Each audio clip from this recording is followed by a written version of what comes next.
All right, man. Let's talk about Detroit Lions training camp battle. Let's talk about the running backs today. The rookies did report to training camp. The vets are due Tuesday, 26th, I believe it is. Check out Detroit Lions Talk Players for more videos like this. Thumbs up the video, share the video, subscribe to the channel. Let's talk about the running backs. A lot of people expect a big year out of DeAndre Swift. He's a betting favorite. He's an underdog betting favorite to lead the league in rushing. Um, like I said before, he just couldn't stay healthy. It's not a contract year per se for him, but it is a very important year for him.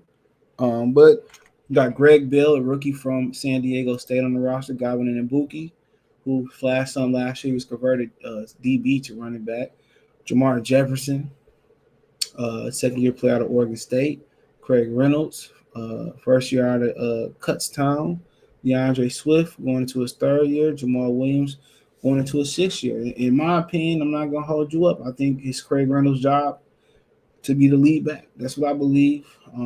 Maybe last year was an anomaly. I mean, he had a great game versus the Arizona Cardinals. That's what got him signed to the team.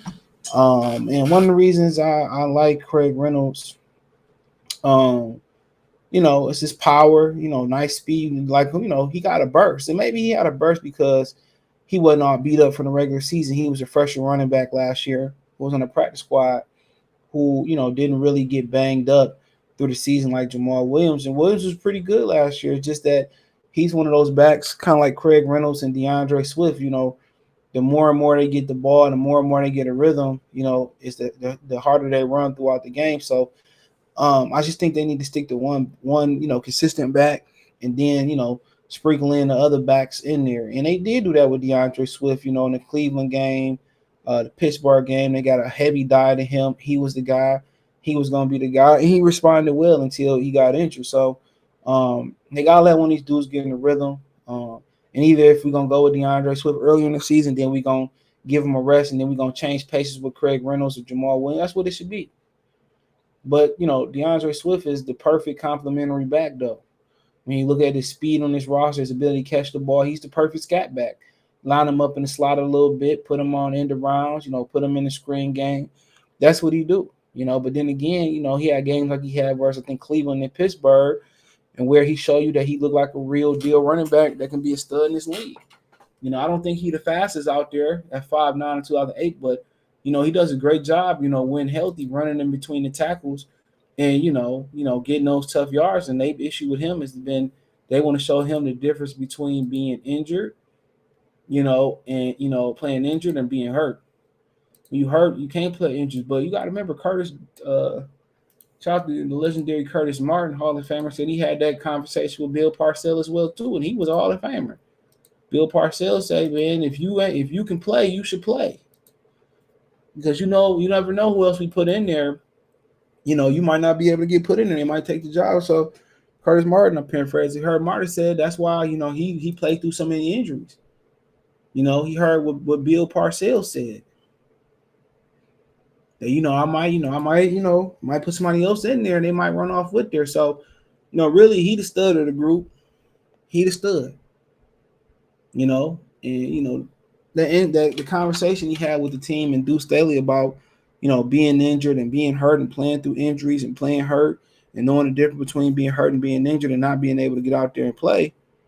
I mean, Curtis Martin had that same conversation with Bill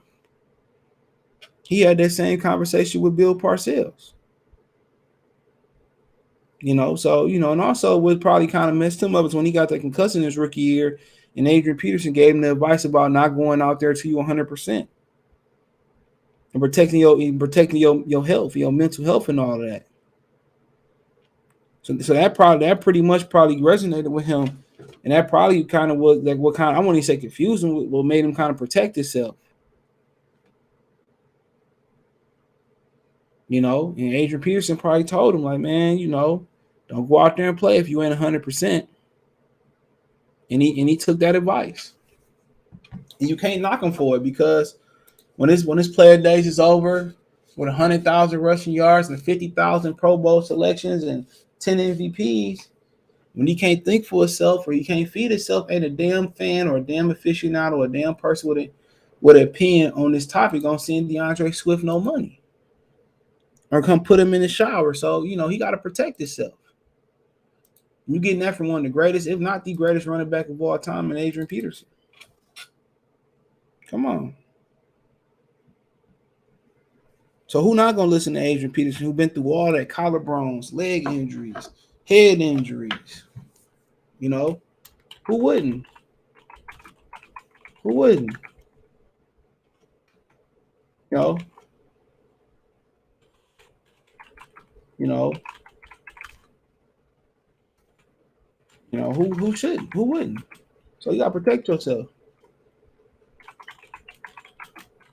You know, you can't even get mad at them. But then again, your job is based. Anybody's job is based on availability and flexibility. You know.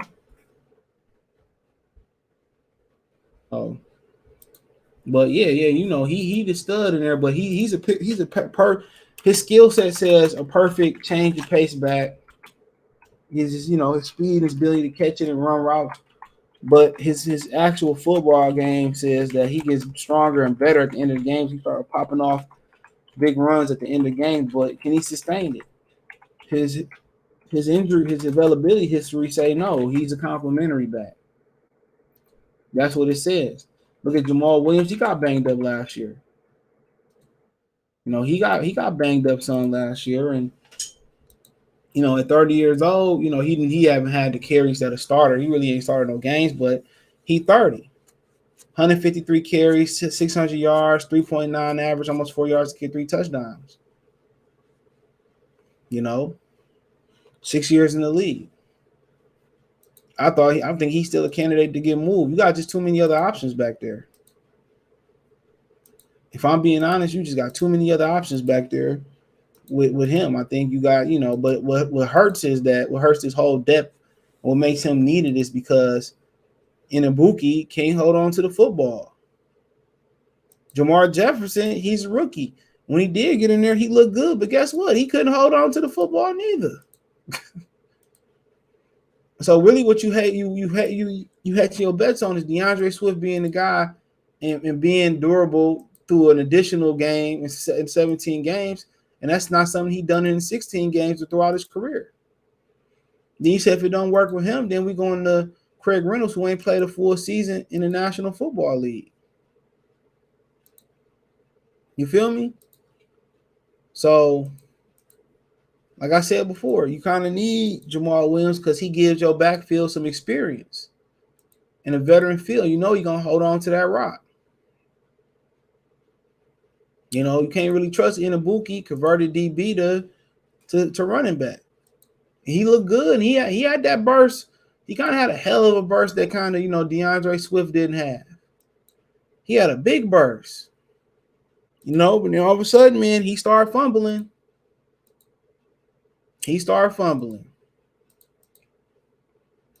And that was a huge, huge issue. So you need that bet that been in the league a while in that backfield because you got so much inexperience. 1 year, 2 year, 1 year experience. So like I said before, it's a solid backfield, and obviously, you can running backs are a dime a dozen.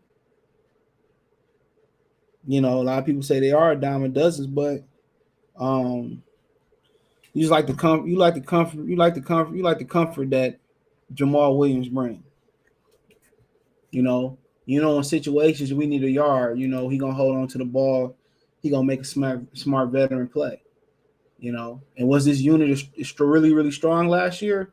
It needed a boost, and that's why a lot of people are saying, why not take a flight on Kenneth Walker the third or the kid from Iowa State or something like that. They do need a kick because really much is DeAndre Swift or bust. But I guess that kick come in the form of Craig Reynolds, who looked really strong last year, really physical last year. Only played in a couple games with 55 carries, 230. Played a few 1, 2, 3, 4, 5 weeks last year. 83 yards versus Denver. Caught the bill a little bit, 112 versus the Cardinals, which is legendary. 29 yards versus the Falcons. He only 4-4 versus the Seahawks.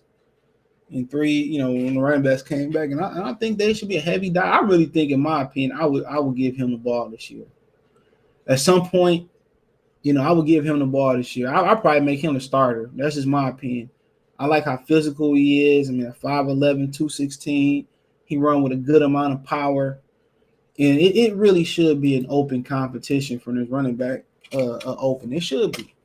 It shouldn't be we like Swift or, Swift is the future. We love it. It should be the best player available for this position. And last year, he showed that he can run with the big fella. My thing was, it was kind of sketchy because he was fresh and a lot of people was wore down during the season. And it ain't his fault. But if this year, if he run the ball like that in training camp and some in preseason, it should be his job. It should be his job. It should be his job. That's what it should be. It should be his. In my opinion, it's his job. It should be his job to lose. But we know how it go. We know how this game go. We really do. They gonna give DeAndre Swift a chance, but he gotta stay ready. Because Williams is 30. He was banged up last year. Swift got banged up. So a lot of these dudes gotta stay. A lot of these dudes gotta just stay ready. That's it. A lot of these guys just gotta stay ready. And Godwin and Ibuki work on holding the ball, pressure points and all that stuff. That's it. Jamar Jefferson, he looked good when he did play. Then he started fumbling too. So they got to work on ball security with them young fellas. They got to work on ball security. They got to work on ball security. And the way they was running last year, guys like Jamar Jefferson, he looked good. He looked a lot more explosive than his numbers indicated. When he got a chance to play, but then he started fucking fumbling. He looked explosive last year. He looked like somebody you can play. You can really start. His cutbacks and his explosion through the hole. So they got the future and they got the past right now. I mean, they got the present right now. But I like Jamar Jefferson when he played a little bit last year. Loved him. Got in Ibuki, man. He had the best burst out of any running back not named DeAndre Swift. And Ibuki hit that hole. He hit that hole with a nice little burst. Pulling away from guys. But got to hold on to the football. And that's maybe why they wasn't really giving him the ball. I'm looking like, bro, he would have a good run and then we'll never see him again in a football game. Maybe because he couldn't hold on to the basketball. And maybe he couldn't because he couldn't hold on to the basketball. So, to the football. And we found that out real fast, huh?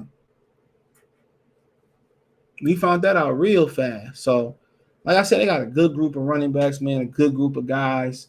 When you categorize, you got DeAndre Swift, who can do everything. You got a good power backs in Jamal Williams and Craig Reynolds. You got two young guys in Ibuki who switch positions, who got a crazy burst of speed. When he get through that hole, hit the hole hard. He's got to hold on to the football. Jamar Jefferson looked like a natural football player, hitting the holes, burst. And I had to say, who got the most potential to really be dangerous this season and beyond. When you look at these, I really think when you look at these three guys right here, it's between those three guys, man. And then, like I said before, it's tough because I like them all, but I think Craig Reynolds is him or Jamar Jefferson to me just seems special. So I think Craig Reynolds, man, he just seems special. Like he might be somebody who take this opportunity by the horns, and if he get the opportunity, they really got an open competition. He, in my opinion, he should run off with it. He should be the lead back.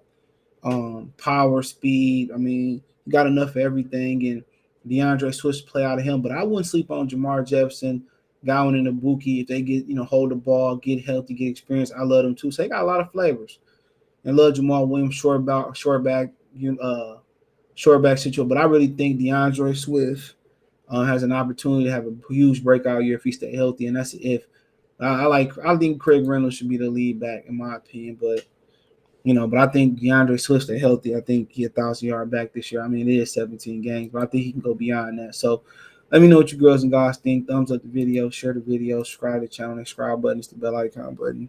Hit on notifications, increase your chance, get notifications. We go live, we drop a video. Financially, you want to support the channel, Cash App, $ CJ Good 313, Venmo CJ Good 313, PayPal link in description. Hit the link tree, find me on Twitch, Twitter, Instagram, Spotify, Anchor, Cash App, Venmo, PayPal, the whole nine. Shout out the link tree. Sub to me on Spotify, follow me and rate me on there. Appreciate the love, support. Let me know what you girls and guys think in the comment section. One time for the one time. Goodfella TV. Peace.